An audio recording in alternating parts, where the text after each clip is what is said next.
रात का वक्त है। रानू चिड़िया बहुत परेशान लग रही है। रानू चिड़िया के पास 2 सूखे दानों के अलावा खाने के लिए कुछ भी नहीं है। गुड़िया, क्या तुम कल रोजा रखोगे? गुड़िया ये बात सुनकर बहुत ज्यादा खुश हो जाती है, क्योंकि वो तो पहले ही काफी दिनों से रोजा रखना चाहती थी। हाँ हाँ मम्मा, क्यों नहीं, मैं तो रोजा कल जरूर रखूंगी। आप बस मुझे सहरी के टाइम उठा देना।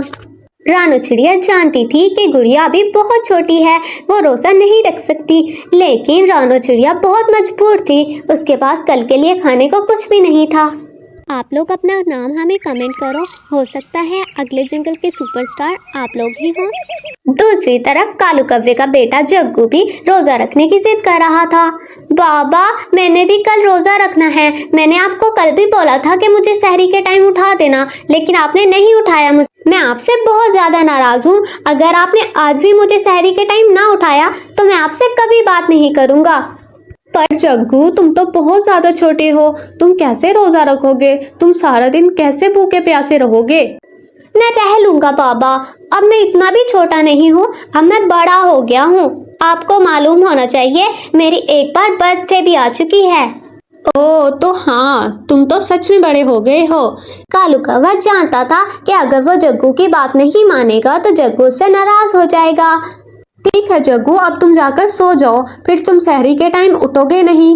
उठ जाऊंगा ना बाबा, आप एक दफा उठाकर तो देखना मुझे, मैं फौरन से उठकर बैठ जाऊंगा। हाँ हाँ, मुझे मालूम है तुम उठ जाओगे, लेकिन अभी जाकर सोओगे तो सहरी में आसानी से उठ पाओगे। कालू कौवा जग्गू को सुलाता है और गौरी कवि के पास चला जाता है। गौरी, हमें कल जग्गू का रोजा रखवाना ही पड़ेगा, वो बहुत ज्यादा जिद कर रहा था। हाँ तो जिद करेगा तो क्या हम उसकी हर जिद पूरी करेंगे? अभी वो बहुत छोटा है, हम उसका रोजा कैसे रखवा सकते हैं? पर जिसको अल्लाह तौफीक दे वो रख सकता है, और जग्गू अब इतना भी छोटा नहीं है। अगर वो अभी से रोजे रखेगा तो ही तो उसको रोजा रखने की आदत पड़ेगी। और वैसे भी हमने जग्गू की रोजा कुशाई भी तो करवानी है, उसका कल पहला रोजा होगा।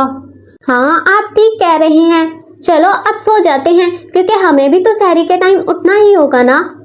जंगल में हर तरफ सन्नाटा था, सब परिंदे सो चुके थे, सहरी का टाइम भी हो जाता है।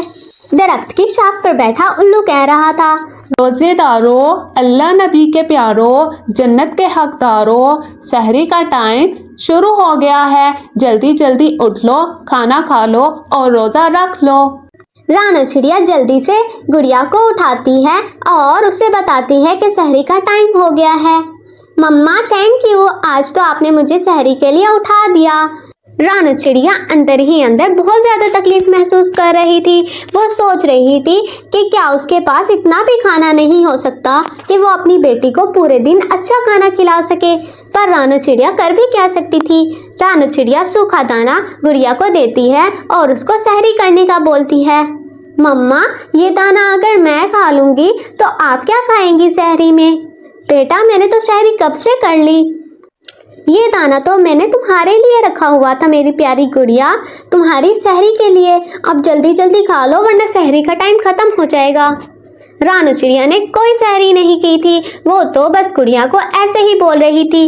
दूसरी तरफ गौरी कवि ने जग्गू के लिए बिरयानी तैयार की हुई थी। वाओ मम्मा, बिरयानी, बिरयानी तो मेरी फेवरेट है। थैंक यू मम्मा, आपने मेरे लिए बिरयानी बनाई। वो तीनों बहुत अच्छी सहरी करते हैं और रोजा रख लेते हैं। एक तरफ रानू के पास कुछ भी खाने के लिए नहीं था और दूसरी तरफ गौरी कवि वगैरह के पास सब कुछ खाने के लिए अच्छा ही था।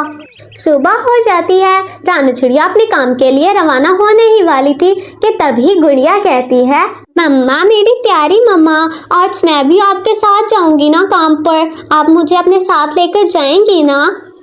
नहीं बेटा, तुम्हारा तो रोजा है ना, तुम थक जाओगी, तुम घर पर ही रहकर आराम करना।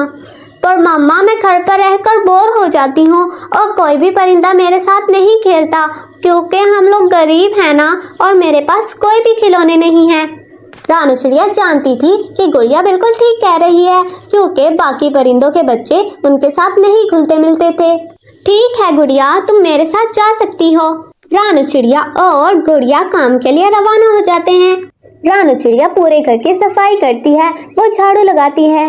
दूसरी तरफ गुड़िया जग्गू के साथ खेल रही थी। जग्गू तुम्हें पता है आज मैंने रोजा रखा है, आज मेरा पहला रोजा है। क्या सच में गुड़िया? आज तो मैंने भी पहला रोजा रखा है। और तुम्हें पता है मेरे बाबा मेरे लिए पूरा घर सजाएंगे और काफ़ी सारा दस्तरखान पर खाना भी लगाएंगे और शायद हम कुछ मेहमानों को भी इनवाइट करेंगे। क्या? पर क्यों? तुम लोग इतना सब कुछ क्यों करोगे? आज थोड़ी ना तुम्हारा कोई बर्थडे है जो तुम ये सब कर रहे हो। हाँ मालूम है मुझे, बर्थडे तो नहीं है लेकिन आज मेरा पहला रोज़ा है और जब पहला रोज़ा होता है उसकी रोज़ा कुशाई होती है, तो ऐसे ही कुछ किया जाता है। मम्मा तो यही कह रही थी। अच्छा ऐसा होता है क्या? मेरा भी आज पहला रोज़ा है तो मैं अपनी मम्मा को कह कर आती हूँ कि वो मेरे लिए भी ये सब कुछ करें। गुड़िया अपनी मम्मा के पास जाती है। मम्मा मम्मा, आपको मालूम है आज जग्गू का पहला रोज़ा है और आज मेरा भी पहला रोज़ा है। हाँ बेटा, तो क्या हुआ?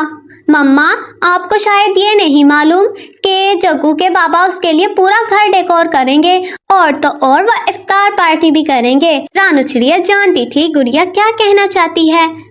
मम्मा मेरा भी तो आज पहला रोज़ा है तो मेरे लिए भी ये सब कुछ कीजिए ना, मुझे भी अफ्तारी के लिए बहुत सारा खाना चाहिए। रानू चिड़िया ने तो रोज़ा इसीलिए रखवाया था क्योंकि उसके पास खाने के लिए कुछ भी नहीं था। बेटा मैं तुम्हें कैसे कुछ ला कर दूँ, मेरे पास तो कुछ है ही नहीं। मम्मा मुझे मालूम था आपके पास कुछ नहीं होगा, आपको बस पैसों की पड़ी रहती है, आपको कभी भी मेरी खुशियों की कोई परवाह नहीं है। मैंने क्या आपसे कुछ ज़्यादा मांगा है, बस अफ्तारी के लिए कुछ खाना ही तो मांगा है। रानू चिड़िया जब ये सब कुछ सुनती है तो उसका दिल छलनी छलनी हो जाता है, वो बहुत ज़्यादा परेशान थी। ठीक है गुड़िया, मैं तुम्हारे लिए कुछ ना कुछ तो ज़रूर करूँगी। जग्गू गुड़िया और रानू की सारी बातें सुन लेता है। जग्गू कालू कौवे के पास जाता है और उसे सारी सिचुएशन समझाता है। जग्गू तुम क्या चाहते हो, मैं क्या करूं? बाबा मैं चाहता हूं कि गुड़िया की रोज़ा कुशाई भी मेरे साथ हो। क्या हम दोनों मिलकर अपनी रोज़ा अफ्तारी नहीं कर सकते? क्यों नहीं कर सकते? कर सकते हैं ना बेटा, और तुम्हें इसका बहुत सारा सवाब मिलेगा। बाबा मैं ये सवाब के लिए नहीं कर रहा, मैं तो गुड़िया की खुशी के लिए कर रहा हूँ। दूसरी तरफ रानू चिड़िया गौरी कौवी के पास जाती है। मालकिन आज मुझे जल्दी छुट्टी चाहिए, मुझे अपने घर जाना है। आज गुड़िया का रोज़ा है तो मुझे जल्दी घर जाना होगा ताकि मैं उसके लिए अफ्तारी का कोई इंतज़ाम कर सकूं। नहीं रानो तुम नहीं जा सकती, आज जग्गू के भी पहला रोज़ा कुशाई है तो तुम्हें मेरी हेल्प करवानी होगी किचन में। पर मैं अपनी गुड़िया के लिए भी तो अफ्तारी का कोई ना कोई इंतज़ाम करूँगी ना। रानो अगर तुम्हें जाना है तो तुम चली जाओ, लेकिन अगले दिन मेरे पास काम के लिए ना आना। रानू चिड़िया जानती थी कि उसके पास और कहीं काम के लिए कोई जगह नहीं है, इसीलिए वो वहीं पर रुक जाती है अफ्तारी टाइम तक के लिए। गुड़िया जग्गू और कालू कौवा डेकोरेशन कर रहे थे और वहीं दूसरी तरफ गौरी कौवी और रानू चिड़िया अफ्तारी की तैयारी कर रहे थे। अफ्तारी का टाइम हो जाता है, सब लोग दस्तरखान पर बैठे हुए थे। रानू चिड़िया अपनी बेटी के लिए बहुत ज़्यादा परेशान थी, वो जानती थी उसके पास खाने के लिए कुछ भी नहीं है। कालू कौवा रानू चिड़िया को कहता है, रानो तुम फिक्रमंद ना हो, आज गुड़िया की भी जग्गू के साथ ही अफ्तारी होगी, इन दोनों की रोज़ा कुशाई इकट्ठे ही की जाएगी। रानू चिड़िया ये बात सुनकर बहुत ज़्यादा खुश हो जाती है क्योंकि वो जानती थी इससे बेहतरीन अफ्तारी गुड़िया के लिए कोई हो ही नहीं सकती। सब मिलकर अफ्तारी करते हैं। गुड़िया भी आज बहुत ज़्यादा खुश थी। अफ्तारी के बाद कालू कौवा गुड़िया को थोड़े से पैसे और खाना निकाल कर देता है। ये लो गुड़िया, ये तुम्हारे लिए है। नहीं नहीं कालू भाई, आपने हमारे लिए इतना सब कुछ किया, यही बहुत है, हमें पैसों की कोई ज़रूरत नहीं है, आप ये अपने पास रख सकते हैं। रानू चिड़िया मैंने तुम्हें तो पैसे नहीं दिए ना, मैंने तो अपनी बेटी को पैसे दिए हैं जिसने आज पहला रोज़ा रखा था। कालू कौवे की ये बात सुनकर रानू चिड़िया थोड़ी सी इमोशनल हो जाती है, वो गुड़िया को लेकर अपने घर आ जाती है। जग्गू मुझे फक्र है तुम पर, मुझे पूरा यकीन हो गया है कि तुम मेरे ही बेटे हो। तुमने आज ना सिर्फ पहला रोज़ा रखा बल्कि एक बहुत बड़ा नेकी का काम भी किया है। थैंक यू बाबा, मुझे आज बहुत अच्छा लगा कि मैंने गुड़िया की मदद की। रोज़ा कोई भूखे प्यासे रहने का नाम नहीं है। रोज़ा तो एहसास का नाम है जो जग्गू ने गुड़िया के लिए किया। अगर आप लोगों को वीडियो पसंद आई है तो वीडियो को लाइक करके अपना नाम हमें कमेंट में मेंशन करें। हम आप लोगों का नाम अगली वीडियो में ज़रूर मेंशन करेंगे।